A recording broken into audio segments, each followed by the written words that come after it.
নমস্কাৰ ছাৰ। নমস্কাৰ। আপোনাৰ শুভ নামটো? মোৰ নাম শ্ৰী লক্ষেশ্বৰ বসুমতাৰী। আপুনি কোন ঠাইৰ পৰা আহিছে? মই অসম শোণিতপুৰ ডিষ্ট্ৰিক্ট গাঁও বুন্দাইজাৰীৰ পৰা আহিছোঁ। আপুনি সন্ত ৰামপাল গুৰুমাজৰ পৰা নাম দীক্ষা কেতিয়া লৈছিল? মই সন্ত ৰামপালজী গুৰু মহাৰাজৰ চৰণত 2019 অক্টোবৰ মাহৰ 7 তাৰিখে লৈছিলোঁ।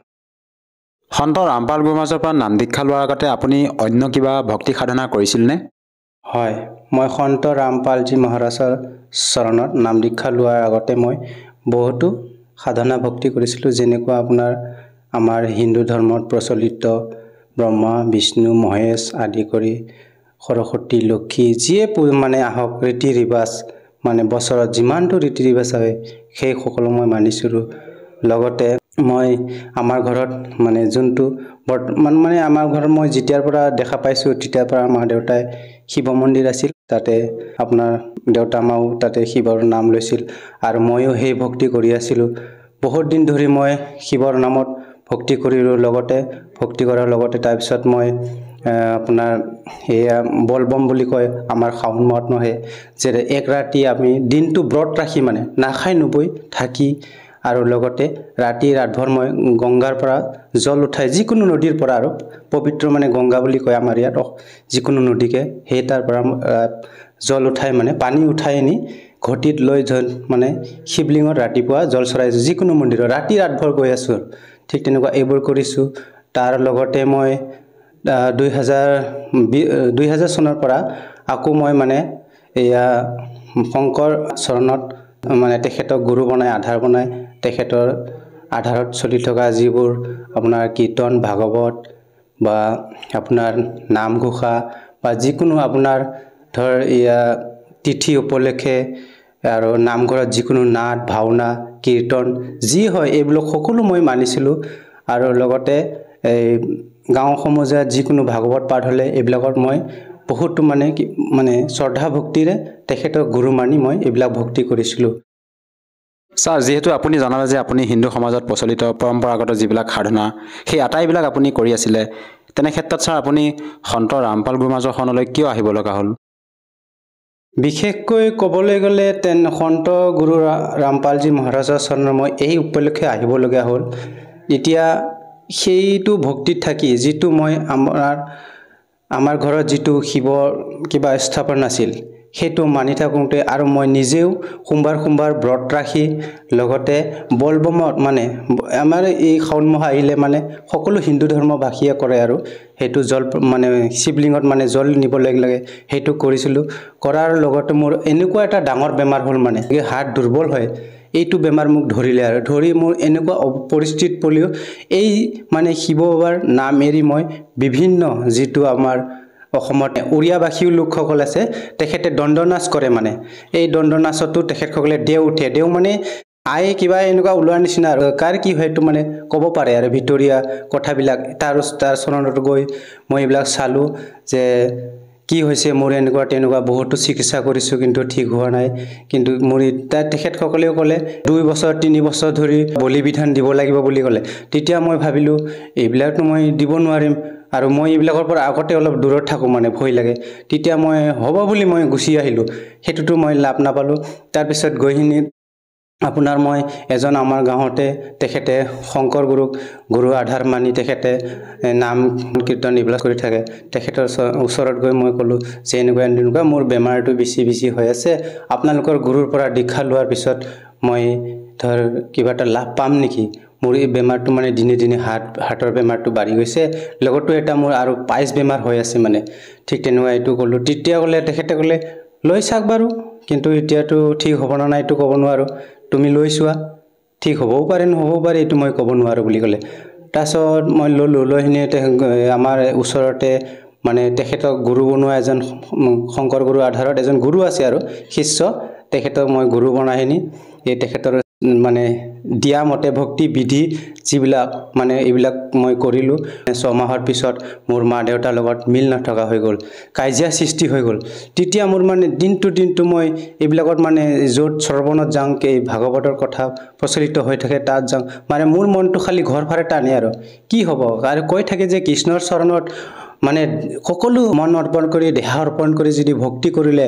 তেখেতে চাই থাকে এটা মানে চুলিও মানে হিলিব নিদিয়ে বুলি কয় কিন্তু মোৰ কি হ'ব সেইটোৱে মই ভাবি থাকোঁ পিছত মই চিন্তিত পৰি গ'লোঁ কি হ'ব মোৰ যে মোৰ দিনে দিনে এইবোৰ কি হৈ গৈ আছে তাৰপিছত মই এদিন মানে এনেকুৱা ভগৱানক মই চিন্তা কৰি থাকোঁ কিন্তু মোৰ লগত যোনে ব্যাখ্যা কৰে এই যে আপোনাৰ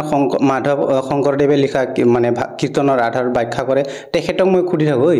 এইটো দেখোন আমাক কৈছে শংকৰদেৱো কৈছে দেখোন এইবিলাক পাপ কাম কৰিব নাপায় বেয়া বস্তুবিলাক কৰিব নাপায় মিছা কথা ক'ব নাপায় কিন্তু আমি যে কৰোঁ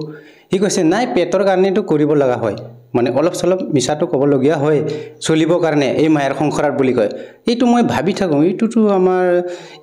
এখন যিকোনো স্কুলত গ'লে আমি শ্ৰদ্ধাবাহীন যদি ছাত্ৰ হৈ মানে মাষ্টৰৰ পৰা যদি আমি শিক্ষা লাভ কৰিব বিচাৰোঁ তেতিয়াহ'লে মাষ্টৰৰ গুৰু আদেশ মানি তেখেতৰ কথা শুনিলেহে আমি শিক্ষা লাভ কৰিব পাৰিম সেইদৰে মই ভাবি থাকোঁ ভাবি পিছত এজন মোৰ এই যোনজন মানে মোক এই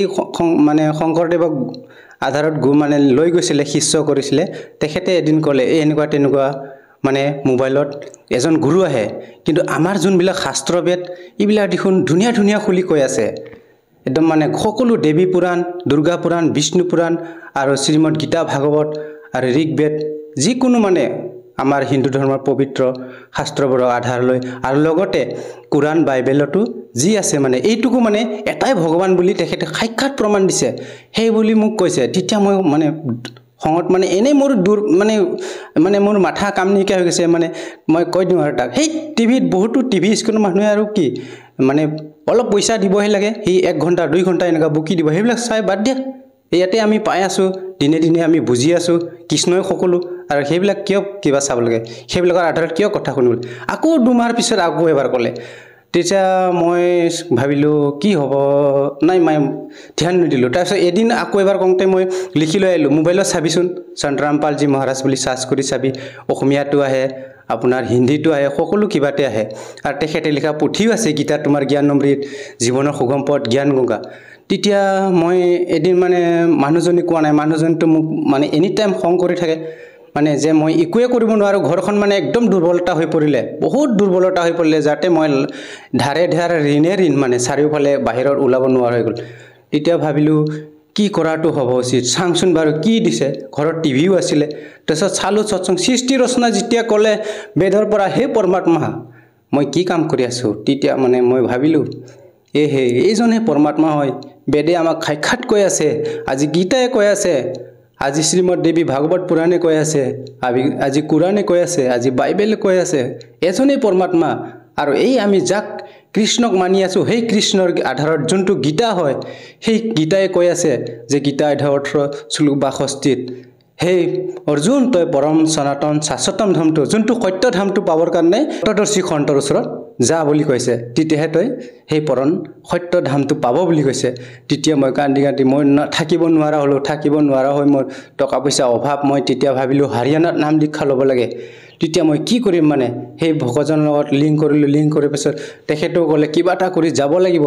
নহ'লেতো উপায় নাই তেখেতৰো অলপ দুখ হৈ আছে মানে তেতিয়া ভাবিলোঁ কি কৰি যাম আমাৰ ঘৰৰ মানুহজনী মই দেখুৱালোঁ এই জ্ঞানবিলাক চালোঁ বুজিলোঁ শাস্ত্ৰক প্ৰমাণ কৰি যালে সকলো সত্য হয় মানে একদম মানে শাস্ত্ৰ মানে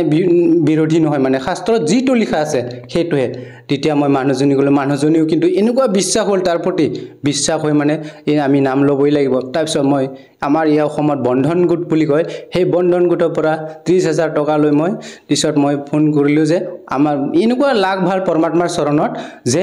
মানে ওচৰতে নামদান পালোঁ মানে আমাৰ অসমতে ইমান নথৈ আনন্দ হৈ গৈ মই 2019 7 ছেপ্টেম্বৰ দিনাখন সন্ত ৰামপালজী মহাৰাজৰ চনত এই দুখৰ কাৰণে মই নাম দীক্ষা ল'বলগীয়া হ'ল ছাৰ আপুনি যিহেতু জনালে যে আপোনাৰ যি শাৰীৰিক সমস্যা আছিলে আপোনাৰ হাৰ্টৰ সমস্যা আছিলে আৰু আপুনি বিভিন্ন মানে সমস্যাত ভুগি আছিলে পাৰিবাৰিক এতিয়া বৰ্তমান যি আপুনি সন্ত ৰামপাল গোমাজৰ পৰা নাম দীক্ষা ল'লে নাম দীক্ষা লোৱাৰ পিছত আপোনাৰ সেই যিবিলাক সমস্যা আছিলে পাৰিবাৰিক হওক বা আপোনাৰ শাৰীৰিক যিবিলাক সমস্যা আছিলে সেই সমস্যাবিলাক আপোনাৰ দূৰ হ'লনে মোৰ কিছুমান থাকি গ'ল মানে প্ৰথমতে মই লাভটো এনেকুৱা পাইছোঁ সন্ত ৰামপালজী মহাৰাজৰ যিটো ভক্তি ল'লোঁ তেখেতৰ আধাৰত মই শাস্ত্ৰৰ আধাৰত প্ৰমাণ কৰি যিটো তেখেতে মোক ভক্তি দিলে মন্ত্ৰ দিলে সেই আধাৰত মই এই থাকা ইয়াতে বৰ্তমান থাকা আমাৰ দেৱতাসকল যিটো ব্ৰহ্মা বিষ্ণু মহেশ্বৰ কিদৰে তেখেতসকলৰ মন্ত্ৰ জপ কৰিব লাগে সেইটো কৰাৰ লগে লগে মই এনেকুৱা ধৰণৰ ধুনীয়াকৈ লাভ পালোঁ যে তেখেতসকলে দেৱতা হয় এই দেৱতাকো আমি মন্ত্ৰ জপ কৰিলে তেখেতসকলে আমাক এইটো লোকৰ পৰা কিবা ৰেহাই কৰি মানে আগলৈ যোনটো পৰমাত্মা হয় যোনটো লোকত আহিছে সেই লোকত যাব পাৰি তেনেকুৱা লগে লগে মই মন্ত্ৰ জপ কৰাৰ লগে এনেকুৱা প্ৰমাণ পালোঁ যিটো মোৰ থাকি গৈছে আমাৰ দেউতা মানে একদম এনেকুৱা নিচাহিত যিটো নিচা কৰে মানে ৰাতি ৰাতি আহি মানে ঘৰৰ বেৰা চেৰা এইবিলাক মাৰে কোবাই ভাঙে কিন্তু মই যেতিয়া লৈ আহিলোঁ তেখেত তেতিয়া মানে পগলাৰ দৰে হৈছে তেখেতে লৈ আহি মই তেতিয়া ভাবিছোঁ হে পৰমাত্মা কি হ'ব আপোনাকে পৰমাত্মা আপুনি সকলো হয় আপুনি শাস্ত্ৰ প্ৰমাণৰ আধাৰত হে পৰমাত্মা আপুনি দয়া কৰক তেখেতকো যাতে তেখেতৰ চৰণত লৈ লওক এনেকুৱা বুলি কোৱাৰ লগে লগে তেখেতে মানে 2-3 দিনমান আমাক বহুত অসুবিধা কৰিলে অসুবিধা কৰাৰ পিছতে তেখেতো মানে লাহে লাহে এই ভক্তি মাৰ্গত আহিবলৈ কৰিলে আহি আনি তেখেতে মানে ক'লে যে ল'ৰা তুমি যি ভক্তি কৰিছা ময়ো সেই নাম ল'ম মোকো সেই মানে ভগৱানৰ চৰণত লৈ যোৱা বুলি ক'লে মই এনেকুৱা ভাল লাগিলে যিটো আমাৰ ঘৰত আমাৰ বাইদেউ ভণ্টি মানে সকলোৱে আহিব ভয় কৰিছিল আমাৰ দেউতাৰ কাৰণে এনেকুৱা নিচা খাই মানে কোনোবা এজন ব্যক্তি আহিব ভয় কৰিছিল উল্টা সিধা কৈ প্ৰথমতে মোৰ সেইটো লাভ হৈছে আৰু লগতে যিটো আমাৰ পত্নী মানে অকৰা স্বভাৱ বা তেখেতৰ মানে দুৰ্বলতাৰ কাৰণে বা বেমাৰ আজাৰৰ কাৰণে যিটো হাই কাজিয়া হৈ থাকে আমাৰ মাৰ লগত আৰু সেইটো মানে আমি বেলেগ খাই থকাটো মানে লগে লগে মানে মিলি গ'ল মানে বেছি দিনে নালাগিলে মানে আপোনাৰ 2 মাহ মানতে সকলো মানে লাহে লাহে এইটো লাভ পালোঁ তাৰ পিছত মই যিটো মোৰ মানে হাতৰ দুৰ্বল আছিলে এইটো মই মানে এই খন্টৰামপাল যি দিয়া মন্ত্ৰটো লাহে লাহে লাহে লাহে জপ কৰোঁতে কেতিয়া যে মোৰ শেষ হৈ গ'ল মই সেইটো গমেই নাপালোঁ আৰু লগতে মোৰ পাইছ ৰোগ আছিলে এই পাইছ ৰোগটো মই বিভিন্ন ঔষধ খাইছিলোঁ একদম মানে ক'বই নালাগে যে মই ডক্টৰৰ পৰাও খালোঁ আৰু এইটো খালে ভাল হ'ব এইটো খালে ভাল হ'ব এইটো খালে ভাল হ'ব তাৰপিছত আমাৰ গাঁৱলীয়া ঔষধ থাকে কিছুমান আপোনালোকে জানে অসমত বহুতো বন ঔষধ পায় সেইবিলাকো মই বহুত খালোঁ কিন্তু সেই খন্টৰামপালজী মহাৰাজৰ দিয়া যোনটো মন্ত্ৰক লৈ বা শাস্ত্ৰ আধাৰ ভক্তি কৰি সেইটো মই লাভ পালোঁ আৰু যিটো মোৰ আৰ্থিক দুৰ্বল যিটো মোৰ মানে ঘৰৰ পৰিস্থিতি একেবাৰে বিয়া ঋণত ডুবি গৈছিলে মই চলিব নোৱাৰা হৈছিলোঁ সেইটো মই যেনেকুৱা ধৰ মানে আপোনাৰ দিনে দিনে মই এইবিলাক ভক্তি কৰিছিলোঁ যে আগত যোনটো আপোনাৰ শিৱ বাবাক মানিছিলোঁ ইমান বৰত ৰাখিছিলোঁ সেইটোৰ দ্বাৰা লাভ হোৱা নাছিলে লগতে শংকৰ গুৰু মানি তেখেতৰ আধাৰত যিটো ভক্তি কৰিলোঁ সেইটোৰো লাভ পোৱা নাছিলে কিন্তু এই খন্টৰামপালজী মহাৰাজৰ চৰণত আহি এই মানে কিঞ্চিত মাত্ৰ 1 বছৰতে মোৰ এনেকুৱা লাভ হৈ গ'ল যিকোনো ধাৰ আছিলে সকলো মানে কেতিয়া যে সমাপ্ত হৈ গ'ল মই মানে গমেই নাপালোঁ আৰু লগতে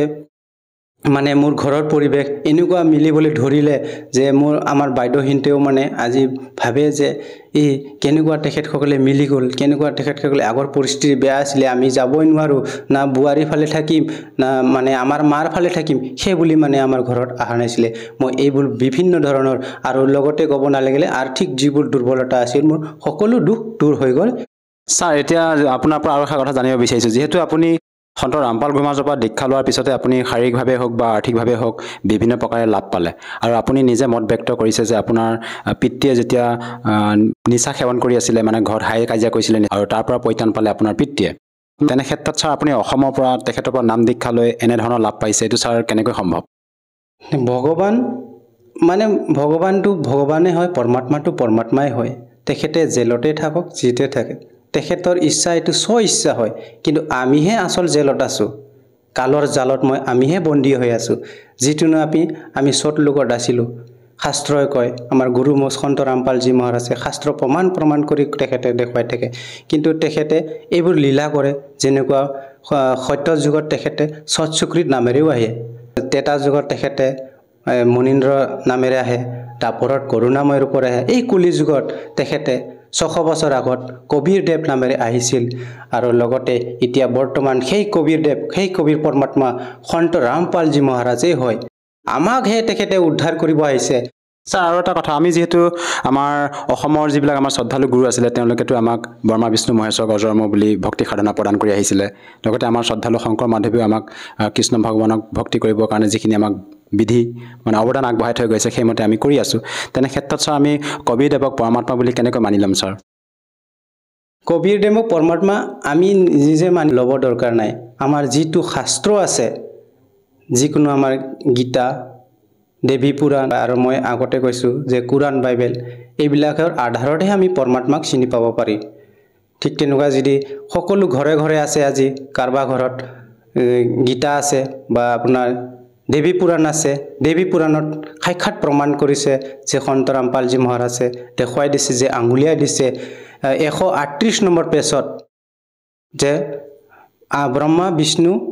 মহেশ্বৰ তেখেতসকলে নাচবান হয় বুলি কৈছে, তেখেতসকলৰ জন্ম মৃত্যু হয় বুলি কৈছে। সেইকাৰণে মানে ব্ৰহ্মা বিষ্ণু মহেশ্বৰ শংকৰ তিনিজনে কৈছে যে আমাক মানিব নালাগে, প্ৰকৃততে আমাক জন্মদাতা দুৰ্গা মাতাহে বুলি কৈছে। শ্ৰীমদ দেৱী ভাগৱত পুৰাণৰ তাত লিখা আছে যে দুৰ্গা মাতাই কৈছে মোকো বাদ দিয়া, কেৱল প্ৰকৃততে ওম নামহে স্মৰণ কৰিব লাগিব। কিন্তু আমি গীতাত চাবলৈ গ'লে গীতা 17:23 এই ওম তৎসৎ 3টা মন্ত্ৰ পায়। এই ওম তৎসৎ 3টা মন্ত্ৰ আজি সদগুৰু ৰামপালজী মহাৰাজে ক'ৰ পৰা কেনেকুৱা এই ওম তৎসৎ মন্ত্ৰটো কাৰ হয় বা কিদৰে সৎটো কাৰ হয় বা তৎটো কাৰ হয়, এইবিলাক ভিন ভিন ৰূপত ভাঙনি কৰি তেখেতে আজি এইবোৰ প্ৰদান কৰে। ছাৰ, আৰু আমাৰ যিবিলাক আমাৰ অসমৰ শ্ৰদ্ধালু বা আধ্যাত্মিক গুৰু, তেওঁলোকেতো আমাক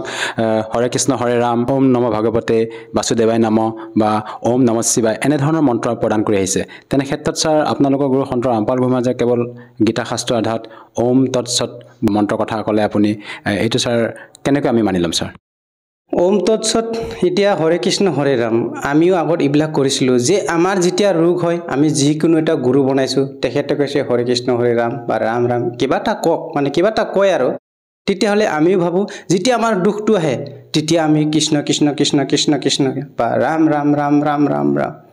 বা হৰে কৃষ্ণ হৰে কৃষ্ণ, মানে দুখটো দূৰ হ'বৰ কাৰণে। কিন্তু আমাৰ যোনটো শাস্ত্ৰৰ আধাৰ মন্ত্ৰ এইটোতো নহয়, কিন্তু আমিও নিজে দুখটো দূৰ কৰিব বিচাৰোঁ। কিন্তু চাওক, অনুৰোধ কৰিছোঁ, প্ৰাৰ্থনা কৰিছোঁ আপোনালোকক, যেনেকুৱা আমাক ভগৱানে সাক্ষাৎ কৈছে, পূৰ্ণ পৰমাত্মাই কৈছে, শাস্ত্ৰই কৈছে যে সৎ যদি শাস্ত্ৰৰ আধাৰত যদি ভক্তি কৰে তেতিয়াহ'লে আপুনি ভগৱানৰ যিটো ভক্তি কৰিবলৈ যিবোৰ বাধক বস্তু, যেনেকুৱা আমাৰ ৰাগিয়াল বস্তু আছে, মাদক দ্ৰব্য আৰু মাছ মাংস ইত্যাদি, আগতে সেইবোৰ দূৰ কৰিব লাগিব। সেই দূৰ কৰিবৰ কাৰণে যেনেকুৱা আমি ডক্তৰৰ ওচৰত যাওঁ, আজি চাওক ডক্তৰৰ ওচৰত যদি পেটৰ বিষ হয়,